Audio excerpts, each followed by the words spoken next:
Nou, ons begin 'n baie opwindende nuwe reeks vandag wat ons noem Ons die Kerk. En ek wil gou vandag vir jou 'n vraag vra voor ons begin. Wat gebeur in jou hart as jy in die strate van Bloemfontein ry? Wat se emosie beleef jy? Dit lyk vir my as mens by verskillende woonbuurte verbyry, verander die emosie. Het jy dit al beleef? En ons is gekonfronteer met ons stad en met die stikkend en die gebrokenheid. En hier is die vraag, wat sou gebeur as Jesus in die buurt intrek? Wat sou gebeur as Jesus kom woning maak in ons woonbuurt? Nou, ek weet nie wie van julle het al die voorreg gehad om nuwe intrekkers langs julle te verwelkom nie. Is daar iemand wat dit al beleef het? En 'n ou is maar altyd, hoe sal mens sê, bietjie senuweeagtig oor wie langs jou intrek. Want vandag weet 'n mens nie meer wie's die tipe ou wat langs jou intrek nie. So wat 'n ou dan nou maar doen is, mamma gaan op Facebook, sy begin die mense stalk, kyk, is hulle Christene, is hulle nie Christene nie? Is daar dalk 'n boodskap vir die man wat in die tronk is? Mense gaan maar deur jou Facebook en maak net seker, die mense is alright. Pappa stuur die kinders om te gaan spaai by die hek. Wat doen hulle op 'n Saterdag aand? Lyk dit asof daar 'n geparty gaan wees. Ons is bietjie senuweeagtig oor dit. Nou, dan vat ons maar vir hulle 'n melktert en dan kyk ons so af in die gang. Lyk nou nie of hulle iets slag in die huis nie. Ek weet nie wie van julle het al te doen gekry met bure wat nie so welkom is in julle omgewing nie. Ek onthou, Jana en ek net toe ons getroud is, toe woon ons in 'n meentuiskompleks. En man, het ons interessante goed daar beleef. Julle weet mos as jy in 'n kompleks bly, daar's altyd 'n ou WhatsApp groepie van die hondjies wat uitkom. En iemand se hond wat blaf, en die persoon het op die plek gestop. In elk geval nou, bly ons wonderlik, ons is pas getroud, 2 slaapkamer meentuisie, en so skuins oorkant ons trek toe nou nuwe bure in, en ons het hulle nou nog heeltemal kans gekry om hulle te groet en alles nie. Dit lyk soos 2 manne wat daar bly, en die een ou kom elke middag huis toe met 'n ander kar. En ons dog, hy seker daar in Kerkstraat het hy een van daai motor dealerships. Dit was nie eens 3 weke lank nie, kom ons die middag by die huis, toe is dit net polisie. Toe is die man 'n motorsyndikaat, wat oorkant ons kom bly het. Ek en my vrou kyk so vir mekaar. Miskien moes ons maar, jy weet, gebruik gemaak het van die geleentheid, maar julle, dis nie 'n maand later nie, hier trek mense langs ons in. Die oomie het hier gebly, hy was in sy 50's, maar hy was alleen. En dan het hy op 'n Saterdag aand karaoke by homself gedoen. Ons het hom vreeslik jammer gekry. Dan kuier ons met die ou en ons gesels en alles, en toe trek hy, en daar trek toe 'n gesin in, maar ons het eers later besef hoeveel hulle is. Want as 'n 2 slaapkamertjie, en die dag toe hulle uit is, toe sien ons daar 7 mense gebly in die 2 slaapkamer. En die ma en die kinders was bekend in die kompleks daarvoor dat hulle elke middag, laatmiddag hier by 5:00 se kant, kom klop hulle aan jou deur, en dan staan elke kind met 'n pampoen in die hand. 'n butternut of 'n eysterpampoen, en dan sê die ma, pampoene vanmiddag vir julle, elke middag. Het julle al sulke belewennisse gehad met vreemde bure? Dis dalk maar net ek. Die vraag is, wat gebeur as Jesus in die woonbuurt intrek? Jy sien, toe Jesus Christus gebore is, toe word hy gebore in 'n spesifieke konteks. En die konteks van daai tyd is dat die volk van die Here was onderdruk deur die Romeinse regering. So, hulle het geleef met verskriklike hoë belasting en wette wat tot op die punt toegepas was. As jy in die Kaap al was, het jy dit beleef. Die DA pas die wet toe. As jy stop waar jy nie mag stop nie, dan is daar 'n kop wat vir jou wag. En in daai konteks was die Jode heeltemal amper wil ek sê, geroof van hulle vryheid as volk, van hulle identiteit as volk, en dan die godsdienstige leiers binne in die Joodse volk was ook korrup. Hulle het die wet van God toegepas op die mense om wins uit hulle uit te kry of om beheer uit te oefen oor hierdie mense. En dan sê die skrif, in hierdie konteks word Jesus Christus, Immanuel, God met ons gebore. En ek wil vir jou lees vanoggend Johannes 1 vers 14, en ek gaan hom in die message parafrase vir jou lees, want hy verduidelik so mooi hierdie gedagte van God wat mens word. En hy sê in vers 14, hy sê, the word became flesh and blood. Die woord het vlees geword.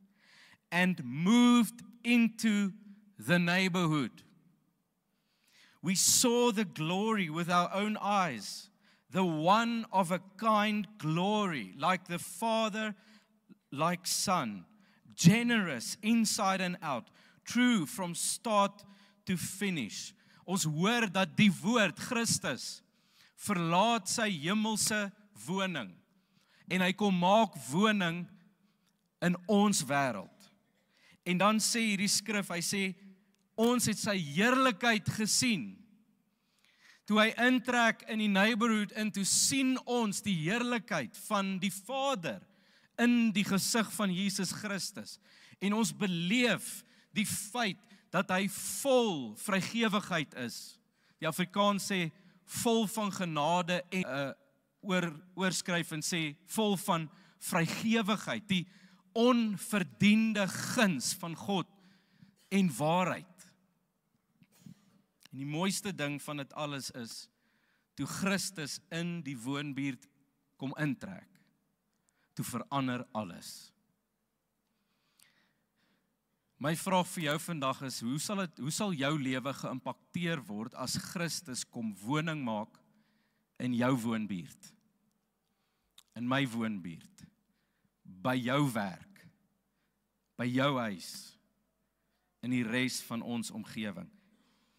En ek wil vandag met jou 'n gedeelte deel en 'n stuk waarheid deel van 'n kerk in die Nuwe Testament in 'n spesifieke area waar Christus kom woning maak het in 'n buurt, in 'n stad. So ek wil jou nooi om so lank jou Bybel oop te maak by Filippense. Ons gaan 'n bietjie vandag kyk. Nou hoe lyk dit wanneer God intrek in die stad van Filippi? Nou, net om gou te sê, Paulus op daai stadium was besig met sy eerste sendingreis en hy het hom klaargemaak en toe begin hy beplan vir die tweede sendingreis waarop hy gaan en in sy gedagtes, hy was tot op daai stadium nog besig in Asië, want God het hom gestuur na die heidene en hy dog toe wel die volgende trip gaan moet wees na die ander deel van Asië toe en die woord sê, die Heilige Gees het hom gehinder. Dis 'n interessante woord. Hy het sy goed begin pak, hy het reggemaak, die span is gereed, die padkos is gereed, die donkies is reg, en die woord sê, die Heilige Gees het hom gehinder. Hy het omgedraai, teruggegaan, weer die woord van die Here gesoek, weer met hom gesels, weer rigting gesoek, en hy beleef in sy hart om Bitnee toe te gaan met hierdie groep. Pak als weer op, nuwe broodjies met die lekker klaarslaai en tamatie, hier gaat ons is op pad. En die woord sê, toe hulle net weer op pad is, toe hinder die Gees hulle om soontoe te gaan. Ek kan net dink wat met Paulus gebeur het in daai oomblik. Here, ek's gereed. Alles is gereed, U het my gestuur. Ek wil gaan en dan hinder U my daai kant toe, en op 'n dag kry hy 'n droom in die middel van die nag en hy sien 'n man van Macedonië wat hom roep en sê kom help in Macedonië. Die volgende oggend toe hy weer die troepe bymekaar die derde keer. Ek vermoed daar het 'n paar uitgeval. Ons lees eintlik dan nou net van arme Silas wat nou maar, jy weet, committed was en Lukas wat dit skryf, klink my was daarom ook daar. En hier is hulle op pad na Macedonië toe. Nou, Macedonië is in vandag se wêreld Europa. En Paulus en Silas en die span is op pad en die eerste dorp of stad waarby hulle kom is die dorpie Filippi. En dan lees ons die res van die Nuwe Testament rondom wat in hierdie gemeente gebeur het. So ek gaan gou so 'n bietjie skiep en net vir jou verduidelik wat die skrif sê rondom hierdie gemeente en hulle bydra in die koninkryk. Filippense 1 vers 3, nou skryf Paulus vir hulle 'n brief. Hy was daar uit die kerk geplant en later skryf hy 'n brief en hy sê, ek dank my God elke keer wanneer ek aan julle dink, oor julle deelname of vennootskap aan die evangelie, van die eerste dag af tot nou. Jy sien, wat gebeur het in hierdie kerk, is, hulle het nie net die goeie nuus ontvang nie, maar hulle het deelnemers, hulle het vennote geword van die missie van God in hierdie gedeelte van die aarde. Sien, baie van die ander gemeentes, Galasiërs, Efesiërs, Korintiërs, ek kan 'n lot opnoem, hulle het die evangelie, selfs Romeine, het die evangelie ontvang, hulle het hulle harte oopgemaak, hulle is gered, hulle lewens het verander, maar die kerk van Filippense het verder gegaan en hulle het vennote geword van die evangelie en die bediening van Paulus in die wêreld. Aan die einde van hierdie brief in 4 vers 15, Filippense, dan sê hy, julle weet ook, Filippense, dat aan die begin van my evangelie verkondiging, toe ek nog van Macedonië af, dis die omgewing, vertrek het, geen gemeente tot my rekening van inkomste en uitgawes bygedra het nie, behalwe slegs julle. Is hierdie mooi prentjie van hierdie gemeente is anders. Ons lees later dat daar gemeentes in die groter Macedonië was, byvoorbeeld in Berea en in Thessalonisense, wat later eers tot die party toe gekom het en begin om die evangelie op so 'n manier te ondersteun. Maar die kerk van Filippense het 'n unieke storie gehad. Hulle was vennote, hulle het ingekoop in die bediening van die evangelie en die goeie nuus. Nou, wat ook bitter interessant en spesiaal van hierdie gemeente is die volgende. Hierdie gemeente het begin met stories van individue wat se lewens getransformeer was deur die goeie nuus. Baie van die ander gemeentes, as 'n ou dink aan Korintiërs, het begin in 'n sinagoge. Die hoof van die sinagoge het tot bekering gekom. Baie van die ander gemeentes het begin in 'n klomp Jode wat tot bekering gekom het, wat reeds die Ou Testament verstaan het en die God geken het, maar nou die volheid daarvan verstaan het. Hier en daar is daar 'n gemeente wat begin het met Grieke, maar meeste van hulle het begin met mense wat Godvreesend was, sê die woord. Hierdie gemeente begin op 'n heel ander manier. Toe Christus deur die werk van Paulus in die gemeenskap intrek, in die woonbuurt intrek, toe is daar 3 mense, 3 individue wat se lewens vir ewig verander is. 3 stories. Die eerste persoon, die eerste lidmaat van die Filippense kerk was 'n besigheidsvrou. Die tweede lidmaat van die Filippense kerk, julle sal nie glo nie, 'n fortuinverteller. Die derde lidmaat van die kerk is 'n tronkbewaarder, 'n staatsamptenaar. Nou, ek kan nou net dink as ek en Christo nou die nuwe vennote klas doen en die eerste persoon wat ons nou met die kerk gaan begin is 'n besigheidsvrou en ons dink, goed, hier gebeur die dinge nou. Die tweede persoon is 'n fortuinverteller. Ons dink, nee, magtig, ons moet haar eers life center toe stuur. Derde een is 'n tronkbewaarder. Ek wil gou vir jou hierdie 3 stories vertel, om te sien hoe God in 'n individu se lewe begin, om 'n hele kontinent met die evangelie van Jesus Christus te bereik. Die hele Europa kom uit een gesprek met 'n besigheidsvrou. Waar het die evangelie begin in daai omgewing? Nie in 'n kerk nie, nie in 'n tempel nie, nie in 'n sinagoge nie, in 'n koffieshop. Julle sal nou hoor. So, die woord sê vir ons in Handelinge 16, Paulus en Silas het gaan sit by 'n rivier waar 'n klomp vrouens saamgesit en gesels het. Tipies 'n teetuin. Pretty Gardens of ek weet nie waar hang julle girls weer uit deesdae, in Kukala of iewers. Paulus en Silas nooi hulle self om in die gesprek te kom sit en hulle begin gesels met hierdie vrouens oor die evangelie en hoekom hulle hier is. En dan sê die woord vir ons in Handelinge 16 vers 14, hy sê, 'n vrou uit die stad van Thyatira, 'n purperhandelaar met die naam Lydia, wat God vereer het ook geluister. En die Here het haar hart oopgemaak om ag te slaan op wat Paulus gesê het. Nadat sy en haar huishouding gedoop is, het sy by ons aangedring en gesê, as julle daarvan oortuig is dat ek in die Here glo, kom bly dan in my huis. En sy het ons oorgehaal. Dit was 'n tannie met 'n plan. Lydia was 'n besigheidsvrou. Sy het hierdie wonderlike persmateriaal vervaardig wat sy verkoop het. Dis 'n bitterduur materiaal wat gebruik was vir koning se kleed en 'n priester se kleed.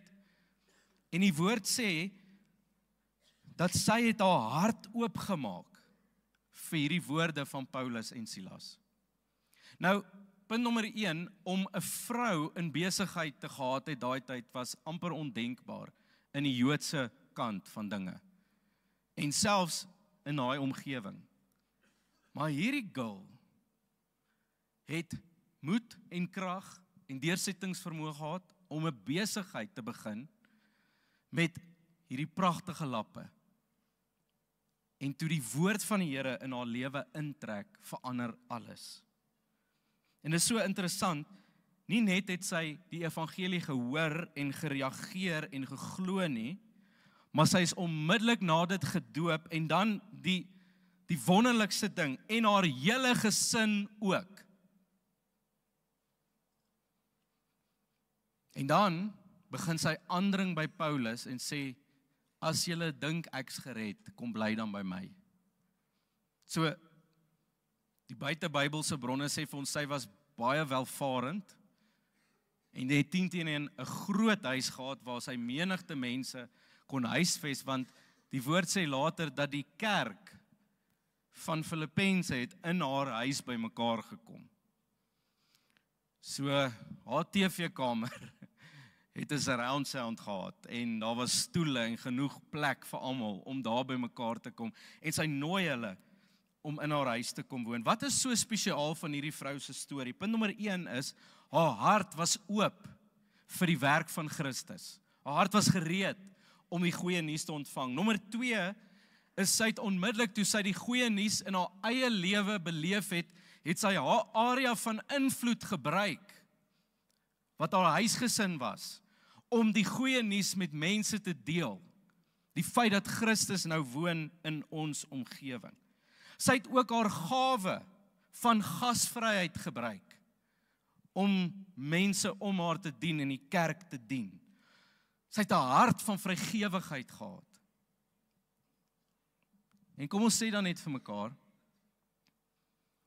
dit wat in hierdie vrou se lewe gebeur het, word die fondasie van daai gemeente. Dit word die beginpunt. 'n Oop hart vir sy woord. Gebruik jou area van invloed om die goeie nuus te deel, om die heerlikheid van Christus te sien kom.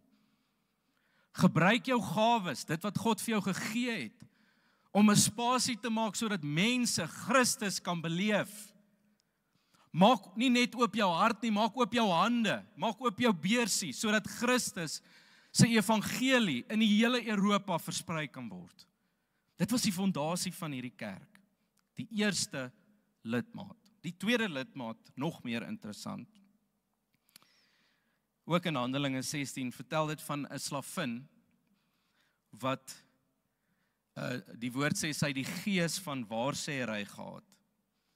En dan skryf Lukas, hy sê en haar eienaars het baie wins met haar gemaak.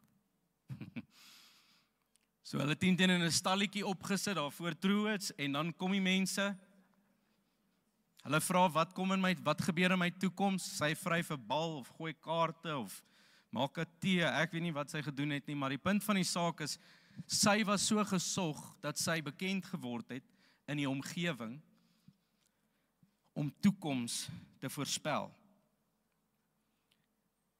Paulus en Silas begin bedien daar in die markplek en hulle loop eintlik net rond om seker die Heilige Gees te vra waarheen volgende. Die volgende oomblik sê die skrif, hierdie vrou het hulle begin volg. En dan sê die woord, daaraan een het sy hulle gevolg. Dis nogal right, maar dan sê die woord, en sy het geskreeu. Hierdie is die dienaars van God. Hulle bring verlossing. Dag in en dag uit het sy hulle gevolg en geskree. Kyk nou, as jy advertensie wou gehad het vir die evangelie. Word of mouth. En dan is dit so interessant. Ek moet dit eintlik vir julle lees. Paulus, die woord sê, Paulus het 'n bietjie omgekrap geraak oor haar, wat die hele tyd hom volg. Maar dit was na baie dae, die man het regtig geduld gehad. En op 'n stadium kon hy dit nie meer vat nie, en hy sê, Gees, gaan uit. Woeps, uit is die gees. Vrou bedaar. En in Handelinge 16 vers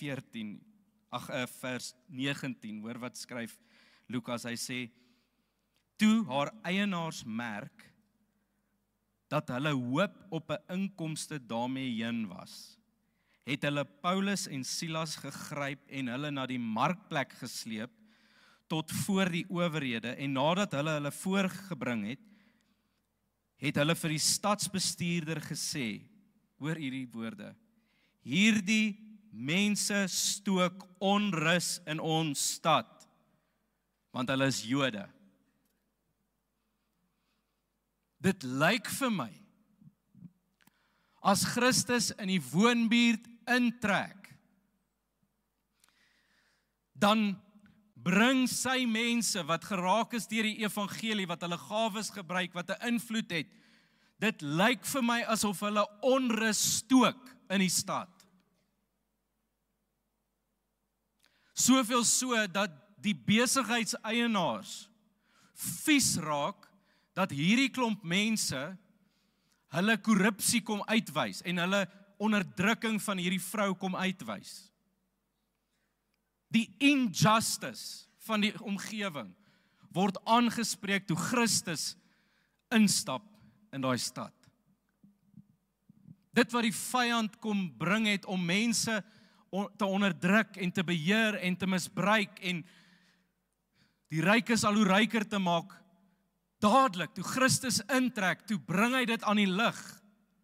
En hy sê, nie langer sal dit gebeur waar ek die Here is nie. Die woord sê, toe hulle nou daar voor die stadsbestuurder staan, toe ruk hulle klere af van die soldate en hulle begin hulle met stokke slaan. En hulle word toe in die tronk gegooi. Die tweede lid van die kerk is 'n slavin wat nou vry is, wat geld gemaak het en mense uitgebuit het deur die bose gees wat in haar was. En hoor jy die kontras, want die woord sê dat hierdie kerk van Filippense was juis geken vir die feit dat hulle vrygewig was, gedien het, in kontras met wat in die omgewing gebeur het. So daar het jy dit, die eerste 2 lidmate van die kerk. Die derde een is 'n tronkbewaarder. So die ouens, die staat sit hulle toe in die tronk, Paulus en Silas. Nou die tronke lyk nou nie soos vandag nie. As jy mooi gaan lees, dan kom jy agter die tronke van daai spesifieke tyd was meer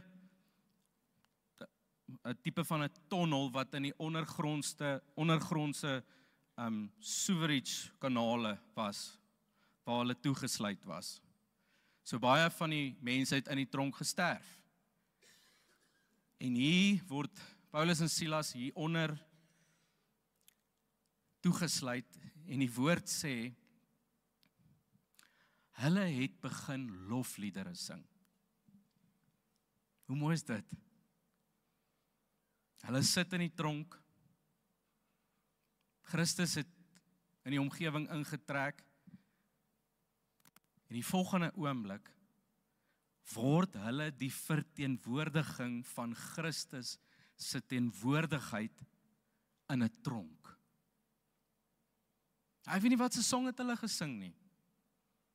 Dalk het hulle gesing, I am free to run, of die vryheid van Christus, of ons gaan opstaan. Ek weet nie wat hulle gesing het nie, maar die woord sê die volgende oomblik kom 'n aardbewing, en dit skop al die deure oop, hulle boeye word losgemaak, en die tronkbewaarder gryp sy swaard, en hy wil homself doodmaak, want hy was in beheer van hierdie 2 manne, wat onrus in die stad kom veroorsaak het, en Paulus keer hom, hy sê, moet asseblief nie jou eie lewe neem nie, en hy kom val by die voete van Paulus en Silas neer, en hy sê, wat moet ek doen om gered te word? En dan lees ons vers 31 van Handelinge 16, en hy sê, en hulle het geantwoord, glo in die Here Jesus, en jy en jou hele huishouding sal verlos word. Hulle het toe die woord van die Here aan hom en almal in sy huis verkondig, en hy het hulle op daardie uur van die nag saamgeneem en hulle wonde gewas. Hy en al sy mense is onmiddellik gedoop. En dan is dit so interessant, net daarna dan kom die nuus van die stadsbestuurder af wat sê, ons kan hulle maar losmaak. Hulle het 'n fout gemaak. Hulle moes hulle nie toegesluit het nie. En dan is dit asof Paulus vies raak. En dan sê hy, daar's nie 'n manier nie. Hulle kan vir myself kom sê, dat ek nou vry is. En dan gaan hulle om verskoning vra, want ek is 'n Romeinse burger. Jou skrik, toe hulle hoor, Paulus is 'n Romeinse burger, hulle vra vir hulle om asseblief die stad te verlaat, want hierdie is 'n absolute groot verleentheid. En Paulus, Silas trek toe by Lydia in, en hulle bly nog so rukkie. Die sisteem van die samelewing was skielik aan die lig gebring. Die gebrokenheid van hoe die samelewing funksioneer, het onder die lig van Christus geval.